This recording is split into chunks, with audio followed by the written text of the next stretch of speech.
পড়ে আছি আমি বানি, এখন গেমের মধ্যে নতুন ব্ল্যাক টি শার্ট এসেছে, ওটাও আমি জানি, কিন্তু পকেটে হাত দিয়ে দেখলাম একটিও নেই মানি। আর তাই তো ডক্টর 2BCর কাছে এসেছি, বেচে দেবো আমার কিডনি। আমার হাতে বেশি সময় নেই, 10টা মুরগি আর 2টে গরু আছে, ওদের অপারেশন চলবে, এই জন্য এই বেডে তাড়াতাড়ি এসে শুয়ে পড়ো। কিন্তু ডাক্তার সাহেব, আমার অজ্ঞান করার ওষুধ দেবেন না?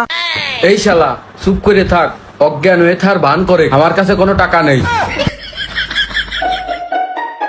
এই তোর কিডনি তো দুটোই নষ্ট হয়ে গেছে, মাল খাতি খাতি সব শেষ করে ফেলেছিস। না ডাক্তার সাহেব, আপনার পায়ে ধরি, আমার ব্ল্যাক টি শার্টটা বের করতেই হবে, যেমনি হোক। এই শালা ওইটা আমার শর্ট গান, পাও না, পাও আর একটু নিচেই। যাই হোক, একটা ব্যবস্থা করে দেন, ব্ল্যাক টি শার্টটা নিতেই হবে। আচ্ছা তুই চুপ করে শুয়ে থাক, বিষয়টা আমি দেখতেছি। আমার মতো এই দশা না করে এখনই প্লে স্টোরে গিয়ে সার্চ করো বট্টকপ।